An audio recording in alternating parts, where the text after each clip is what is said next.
मनसा तो रहती अधूरी, कर्तव्य अच्छा तो फल दे मीठा, बुराई में माना बने बेसहूरी, शांत दिल दिमाग तो है सागर बराबर, सदा मन सिखाता रहा है जरूरी।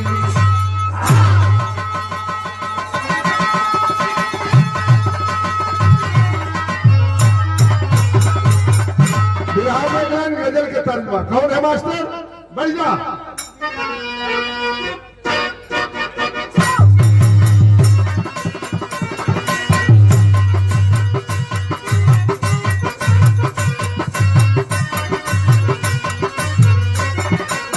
गजल के तरह लिखा है सो सिकंदरपुरी ने, आवाज है जानी बाबू कौवाल बम्बई वाले की।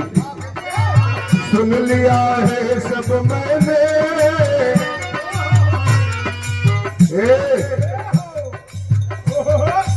हे जानम, अरे सुन लिया है सब मैंने जो तुम्हें सुनाना है।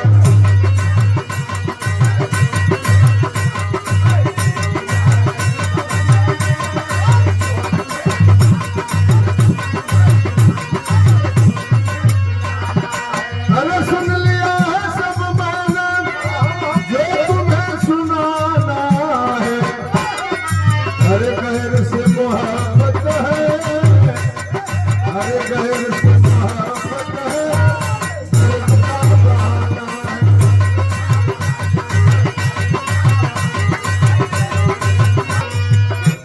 अरे मैं की क्या जरूरत है, मैं की शराब, ये मेरा कहना है आपसे, मैं की क्या जरूरत है, अरे आप सामने रहिए, आपका हंसी चेहरा, अरे आपका हंसी चेहरा,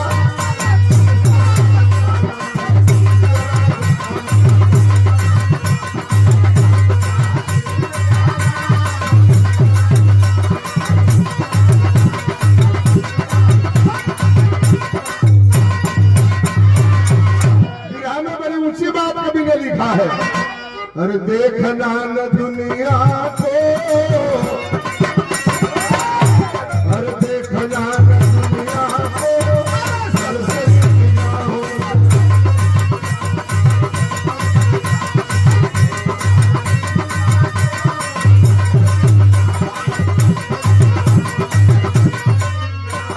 अरे देखना न दुनिया को सरसरी निगाहों से, अरे नापना न सागर को, अरे नापना न सागर को,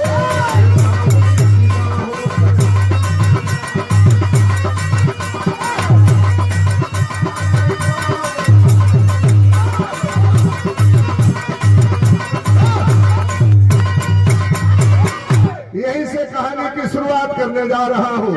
अरे भक्ति के साधना में निर्माण होता है, तो चल धरती पताल सब समान होता है, तो करते तपस्या पूर्णा बरगद की छाँव में, पाए जब सिद्धि आ गया अंतर से। एगो बात बतौली मीरा जी, मरद से अगर मेहरारू खिसिया जाए,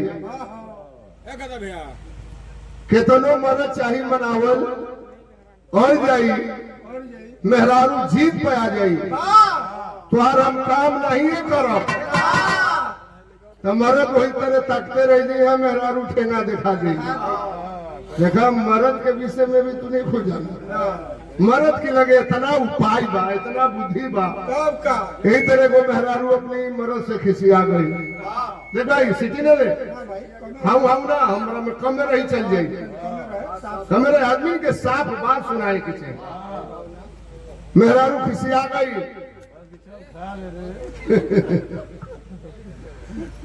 मरद सोचलस कि भाई कई दिन से खिसियाएंगे, ओकर नस धल हल सुमर, मेहरुआ बड़ा मछली खाओ। अच्छा अच्छा बोला चाली मरद मेहरारू में नहीं खे, तू कहता हूँ कि मेहरारू ठेंगा देखा दे मरद के, देखो मरद कितना चलाक बा। मर्दा जाना दिल की मेहरारूआ मछली बहुत प्रेम से खा ले गई, बाजार से मछली कीन के ले आई, मछली के धर दिया, बोला चाली नहीं खे। अच्छा खिसियाइलो आदमी रहेला, हाँ जब कुछ अंदाजा होला बातचीत के, पाग तनी तनी छीने लगेला आदमी। मछली ले आई मरद गलस की ना केहू से बोला चाली ना केहू के केहू, अब मछली ले आई वाली तो बना दे ना केहू, देखा बोला चली नहीं खे। मेहरारू जाके पट पे मछली के काट उठ के अब मछली बना दिहलस, यानी सरसों मजे के डलने रहा, रजेश मसाला डालस, मछली बना दिहलस। अब मेहरारू कुछ बोलत नहीं खे, कोट भाषा में इशारा करते कि ना केहू से बोला चली ना केहू के केहू, अब मछली बना दिल बनता खा ले ना केहू। मरद बुझ गई, अब धीरे धीरे अब लस्सी बुझाता देते, अब मर्दों बोलत नहीं खे, कहता हूँ कि मेहरारू किसिया जाई तो मरद की बस के ना रही, देखा उपाय लगावता मरद कलश के ना केहू से बोला चली ना केहू के केहू, मन करे तो थरिया में निकाल दे ना केहू। मेहरारू थरिया में मछली के निकाल देलस, तब वो बोला चली नहीं खे। मर्दा कलश की ना केहू से बोला चली ना केहू के केहू, अब मन करे तो संगे बैठ के खा ले ना केहू। मरद मेहरारू दोनों बैठ के खाए लगल। मरद कलश की खाना तो हो गई, अब आगे वाला काम कैसे होगा? अब आगे वाला काम कैसे होई? मेहरारू कलश की ना केहू से बोला चली ना केहू के केहू, जेकर जौन मन करे कह ले जाके मेहरारू सेज पर सूत गई। तब वो मरद जाके बगल में खड़ा बा, मेहरारू कलश की ना केहू से बोला चली ना केहू के केहू, अब मन करते आके सट के सूत्र होना केहू, जाके साहुल गिरा दिला चपा, जाके मरद वही बगल में सूत गई। मर्दा कलश की और सलाह आखिरी काम के तरह हो, कलश की ना केहू से बोला चली ना केहू के केहू, अब मन करे तो ऊपर साया उठा ले, देखा पकड़िया फर्द में मेहरारू तैयार हो गए। कलश की ना केहू से बोला चली ना केहू के केहू, आज लेकर जो मन करे कॉले हो गई, बोला चली ना रहा फिर पूरी हो गई। कहता हूँ कि मरद के लगे उपाय बा कि मेहरारू के फिरवा के छोड़ दिया।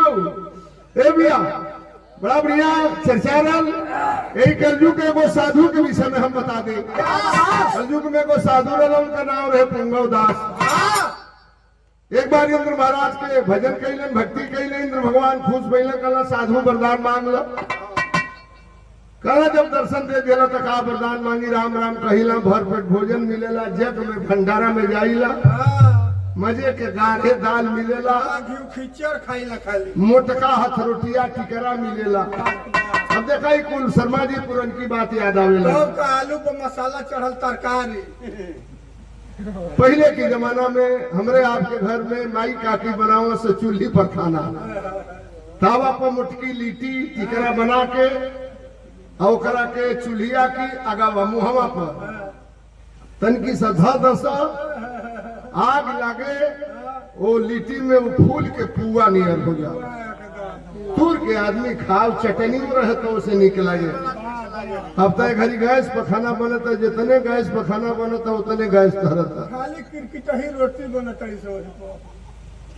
कला मुटका टिकरा खाई ना, जब भंडारा में जाइला, हम का तो से वरदान मांगी। कहला जब दर्शन दिली तो कुछ वरदान मांग लो, कहला जौन वरदान मांगब दे देबो, कहला नहीं मस्त मांगा।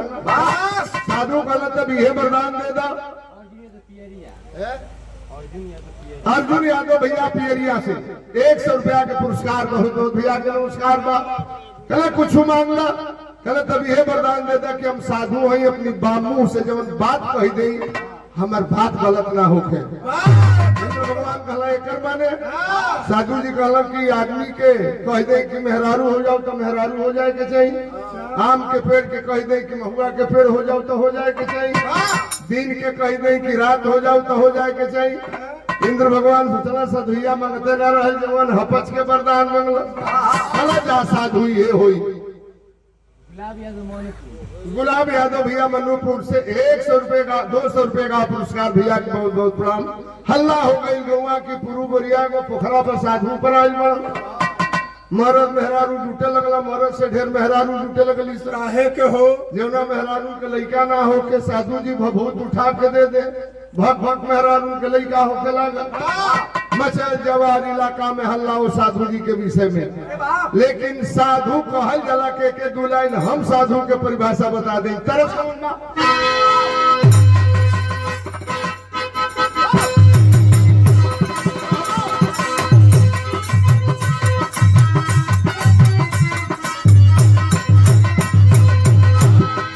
फैजाबादी झरलिया गौले रहल, अरे ना जानू राम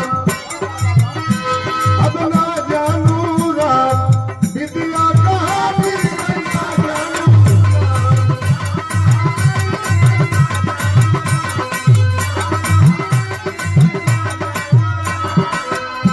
इससे बढ़िया विरहा में भाव बा, अरे साधु बदे अब साधु बदे सोहर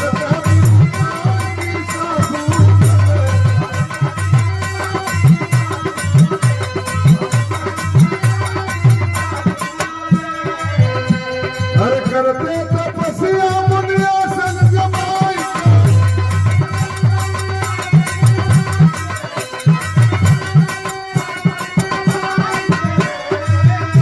अरे साधु बदे चिंता न सुबह शाम की साधु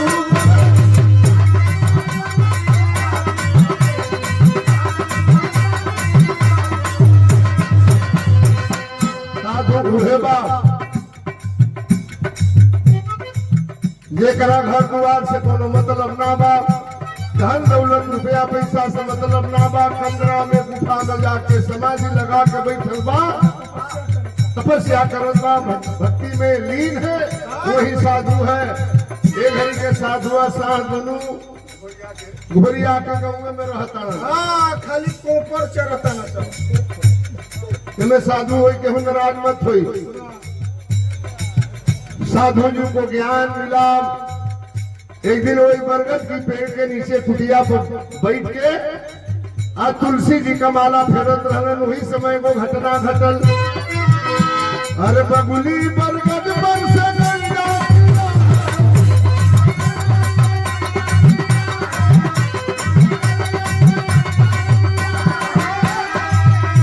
अरे साधु बदे समाधान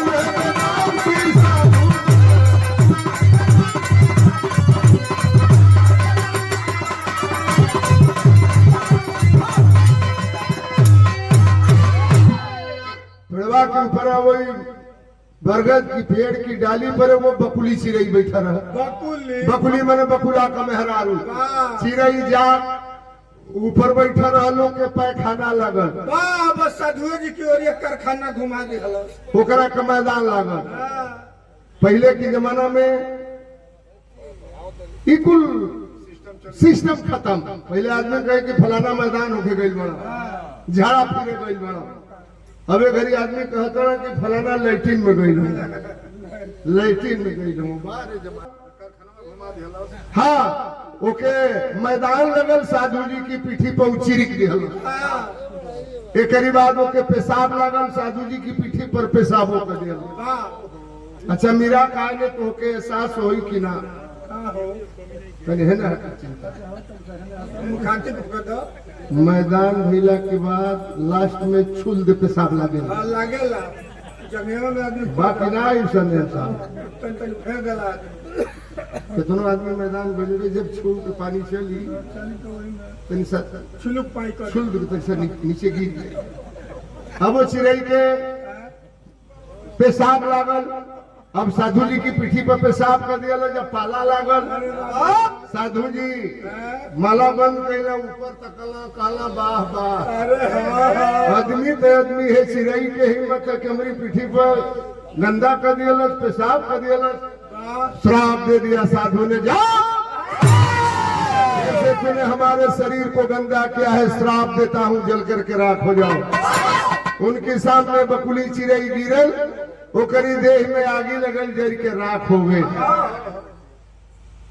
साधु ने तो वरदान में पाया था। अब साधु जी के गोड़ भैया नहीं वापस अंगूरे पर चले लगल। कहला कि बड़ा चिरकत रहलू है। हम ना चिरकबू, बड़ा चिर चिर करतलू है।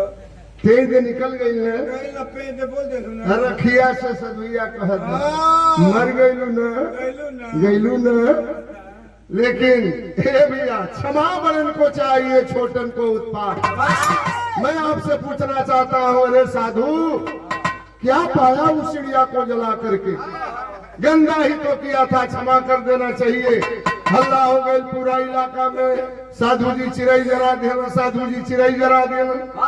एक दिन भिक्षा मांगत गई एगो गांव में साधु, तो सब दे रही न गई रहे, तरफ बदल गई मास्टर।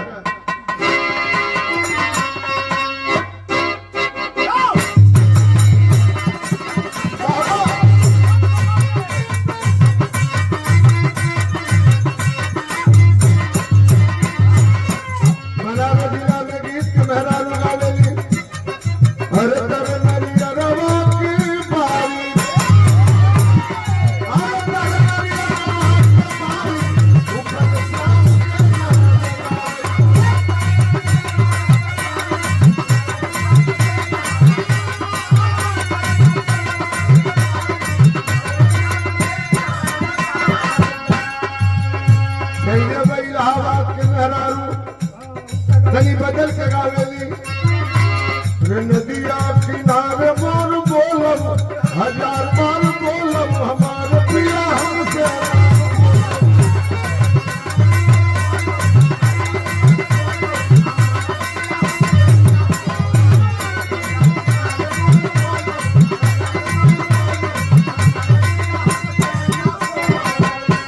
हमरे बलिया के बाला मास्टर बाला राजभर हमरे गुरु और देवनाथ गुरु जब एल के जमाना रहे कई लोग आवे लागल झुलनिया के धागा, अरे लागल झुलनिया के धागा,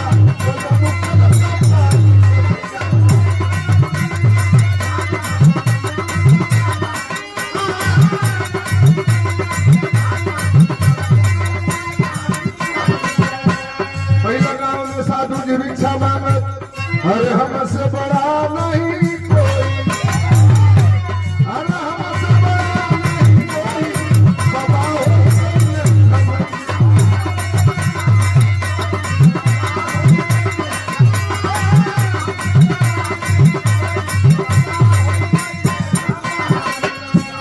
अरे प्रभु तो के पावन गए जरूरी, अरे पहुंचे सुजाती दुआर मजबूरी, बाबा अरे घर में रही वहाँ सोई, अरे घर में रही वहाँ सोई, बाबा हो गई।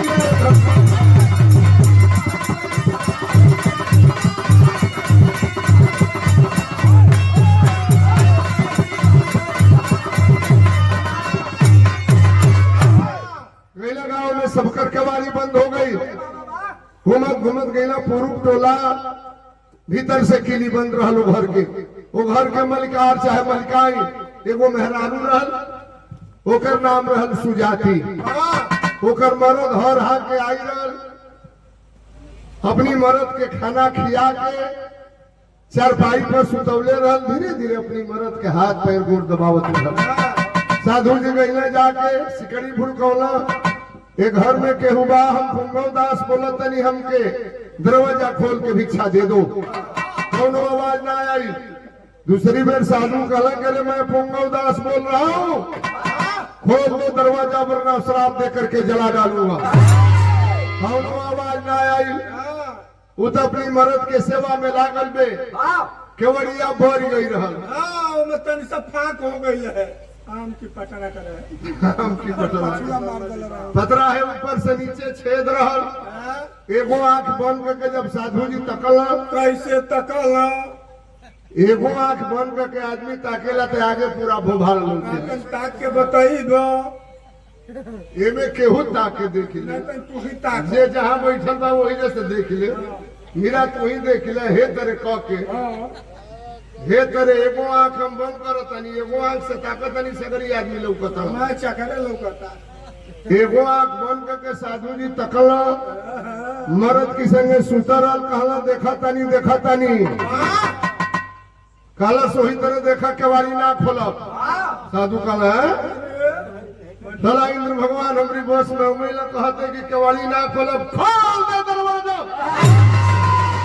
वरना श्राप दे करके जला डालूंगा। इतना सुनलस अपनी मर्दा की टंगिया में टंगिया पेश के। हाँ वही में गुरही नियरोरी छा गई। कहला कि खोल दे केवाड़ी। कहला साधु धनी एगो बात सुना, अरे अभिमानी हम ना चिरई है, अरे अभिमानी हम ना चिरई है, अरे कगरी नहीं बचाएगी सगर।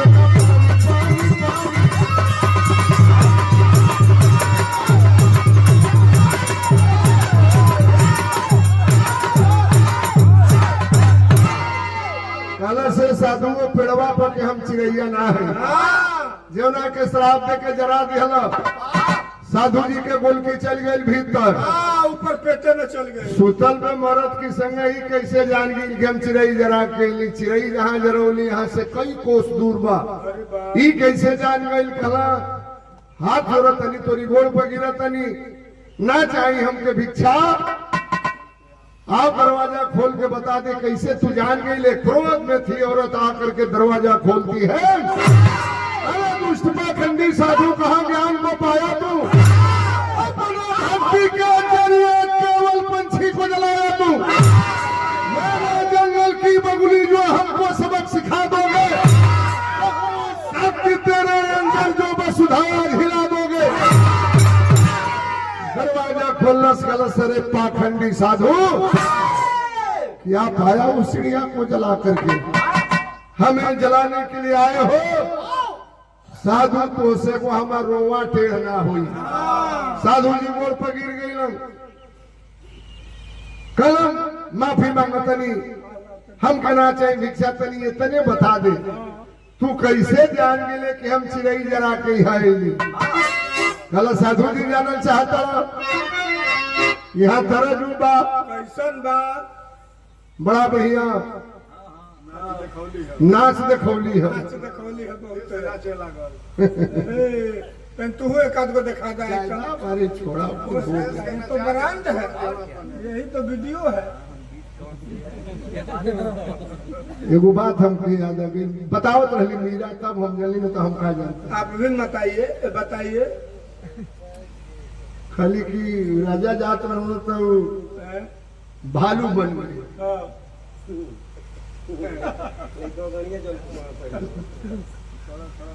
मेरो बताओ तल के हम छोट रहे तो बड़ा हमारा खजुआ। अच्छा अच्छा अच्छा गाँव गाँव मदारी वाला घूमा सब भलुइया लेके, आ छोटे छोटे ले घरी बड़ा खजुआ ठोके। अच्छा अभी तो रोग खत्म, पहले बहुत ढेर चीलर पड़ो सब, आदमी नहाव ना है।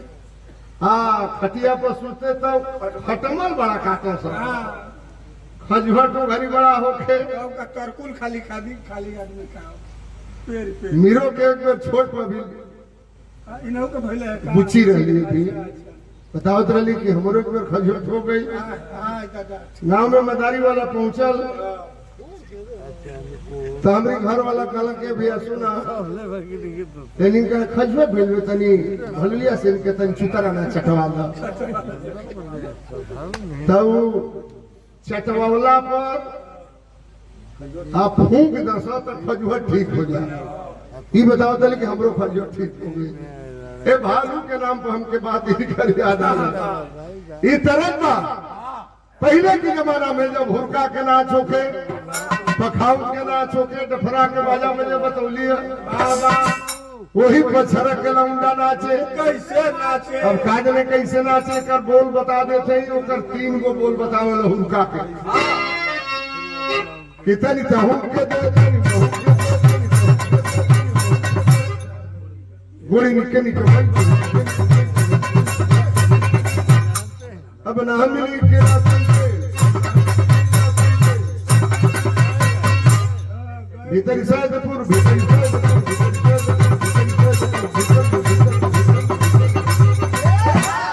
इन हुरका के बोल बतावे। अरे बाप वो जमाने में गाँव में एक वो पॉइंट अश्लील ना रहल मेहरारू के पति प्रदेश में बा उहे मेहरारू चिट्ठी लिखौले रहल। अरे गवनो गवनो करवला पियवा घरे बैठवला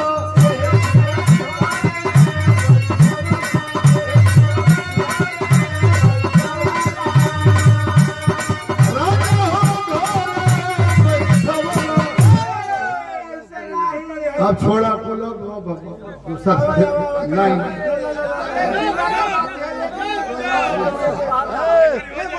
भैया पुल्ला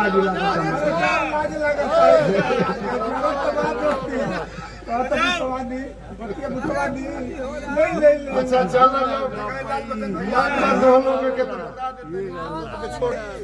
घोड़ाऊ नाच के लवंडा कपार पर से कचरा के ऐसे फेंक ले। अरे बाहर चैनल में मौसी और एक आके यहाँ फूस वही पर हुरका बजे वही पर लवंडा नाचे हाथ के नाचे। अरे गवनो गवनो करवला पियवा घरे बैठवला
नहीं छोड़ा। यही गीत के स्वर्ग बेचन भाई बेचन राज भर उनसे जब हमने के बिरहा होके ये धूम के तरी बदल के गावे कैसे गावे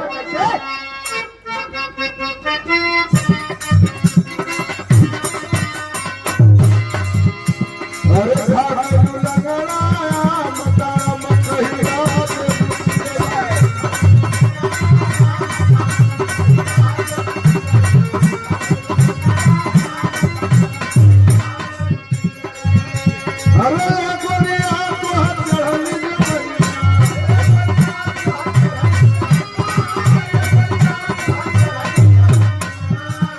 लगल बनवा पर धाम दाम कहिया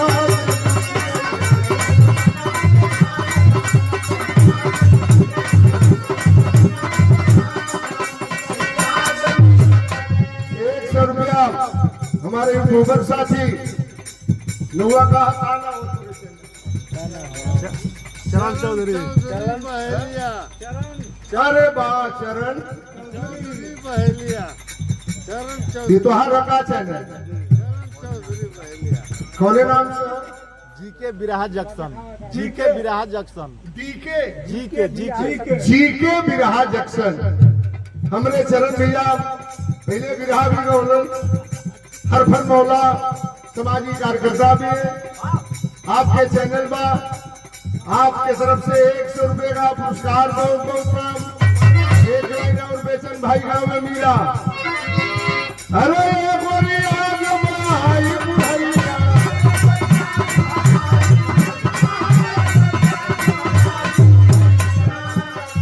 बात बेचन भाई अरे भूल जाई गलवा क्या बताऊं कहिया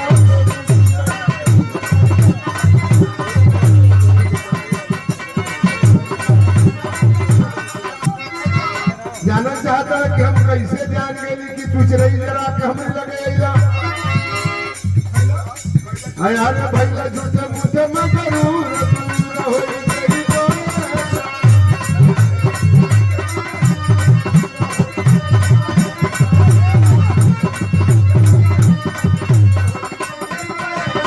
अरे पति मोरा धन धमाई सब समान हो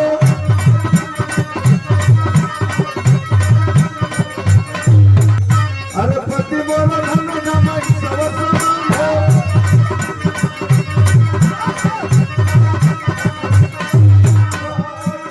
यही से मिला नदी में ज्योति अमरान हो अरे तो हर कभी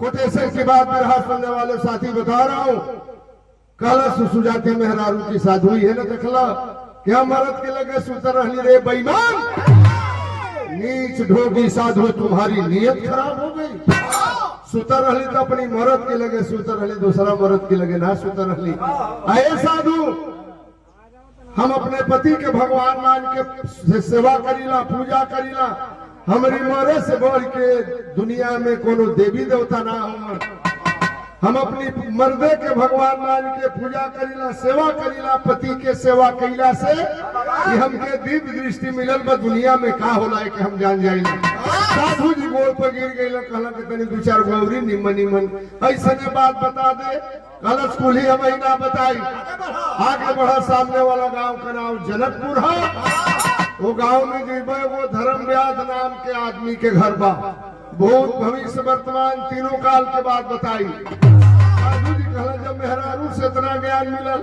चली तनियो मरद की लगे खड़ा पहलन खड़ंजा पकड़ के खड़खाड़ खड़खाड़ करत जब गैलन है जनकपुर गांव में भाव कभी ने दिया है बा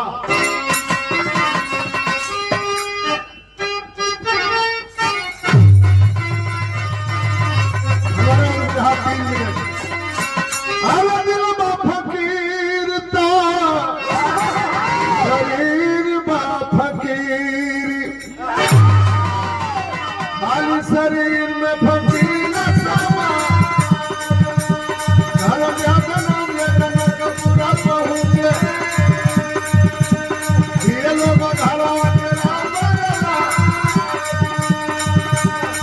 गाँव में पुछले ने भिजा गाँव में करो धर्म व्याध नाम के आदमी के घर बाप अभी चलो श्री राम राम राम राम साधु बाबा कहाँ गलत रास्ता धोली अल्लाह रहू अगली ना कसाई है भैंसा काटेला कहला जब मेहरारू कह देवे तो जरूर मिले खाती जाई अरे तू रही से तो काटे मुनि के सरिया काटे धर्म व्याध है मान सिया अरे खुनवा से मन हरि के करी बदनिया साधु जी के देखले नजरिया मधुरी बदनिया में बोला बेधा बनिया नारी के बात सुन के कष्ट गैला सचो के कसाई रहल भैंसा काटत रहल दरवाजा पर खून के नदी बहत बा साधु जी देखलन पीछे लौट के भागे लगलन भैंसा काटल छोड़ के कलश अरे साधु बाबा एगो मेहरारू की कहला पर इतना कष्ट के अइला अरे हमसे कुछ बोल लो बतिया लो तुहार का अरज गरज बा साधु जी के कई डिग्री बुखार चढ़ी गई काटा था भैंसा ई कैसे जान गेल कि मेहरारू की कहला पर यहाँ आई नहीं कलश से साधुआ में तने नहीं खी जाना इहो जरा तनी की चिड़ई जरा के वो मेहरारू के लगे गईला वो मेहरारू तो के हमरी लगे भेजलस साधु जी कच दे गोड़ पर गिर गईलन कहलन भैया तुमसे बड़ा संत धरती पर होगा नहीं कैसे जान गेले बात के तू भाई पकड़ला साधु जी के वो कसाई अपना कमरा में ले गई दूगो फोटो टांगा रहल हला बगल में कहा देखा तुम कहला कोनो मर्द के फोटो है कलश कौनो मरद के ना साधु बाबा हमरे पूजनी पिताजी के तस्वीर बा पोखरी बगल में का देखा था कौनो मेहरारू के फोटो कलश कौनो मेहरारू के ना हमरे पूजनिया माताजी के फोटो बा साधु जिंदगी में अपनी माई बाबू के कबू हम कष्ट ना दिली। हमारी माई बाप से बढ़ के धरती पर कोनो देवी देवता औरहवा बाबा, खौरहवा बाबा, डी बाबा, बरम बाबा, काली माई, कोनो देवी देवता हमारी माई बाबू से बढ़ के ना हुए। आए कोल्हापुर के बिरहा सुनने वाले साथियों, एक पॉइंट को नोट कर लेना, जिंदगी में देवी देवता का दर्शन कर लेना, लेकिन अपने माँ बाप को कभी जिंदगी में कष्ट मत देना। माँ बाप से बड़ा धरती पर कोई हो नहीं सकता। कलश है ना, देखा था कि हम भैंसा काटल, नहीं भैंसा काटल तो हमार धंधा बा, मांस नहीं बेचूंगा, मेरी जीविका नहीं चलेगी। साधु बाबा अपनी माई बाबू के जियत रहने, जिंदगी में कोनो कष्ट ना दिली। मनोज बाबू के माई मर गई, माई के आशीर्वाद ई बगीचा खिलल बा, आदमी खैलन, बिरहा होत बा, ये सब माँ का आशीर्वाद है, माँ बाप की कृपा है। कलश हमारे माई बाबू जियत रहना, जिंदगी में कष्ट ना देली। मोला की बात माई बाबू के पूजा करीला, हमारी माई बाप से बढ़ के धरती पर केहू कहिए ना बा। ज्ञान हुआ साधु को, माँ बाप से बड़ा दुनिया में कोई नहीं है। हमारे बिरहा खत्म बा। एक दिन हम बिरहा गा के जात रहनी घर, बहेरी में हमार मकान बा, 4 किलोमीटर बगल में गोपालपुर गांव बा। रास्ता में वो आदमी मिलल, दाढ़ी मूछ कपार के बाद छिलौले रह। कलश भैया तनी गाड़ी रोका, वो परिचित आदमी रहा। कहली भैया काहे गाड़ी रोके तो? कलश हमार बाबू मर गया। कहली तो समय से मरल हूँ भैया, 70-75 बरिस के उम्र रहल, मर गए। कोनो कष्ट? कहला कोनो कष्ट नहीं बा। हम कहली बिरहा होई बा?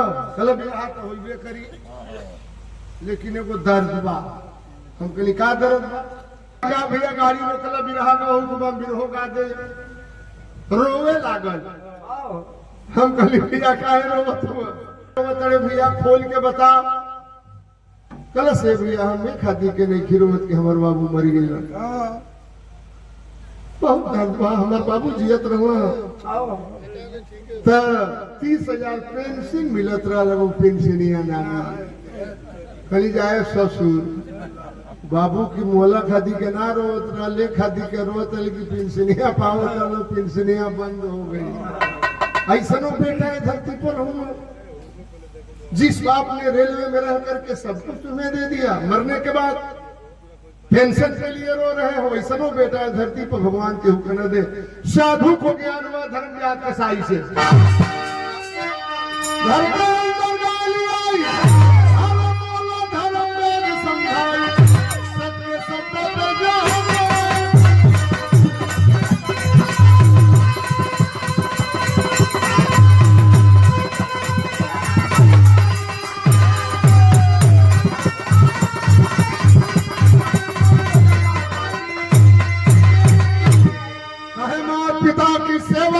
मेरी असल कमाई, और इसी के बल पर देखूं सब कुछ दिव्य दृष्टि फैलाई। जरा माटी के सुगंध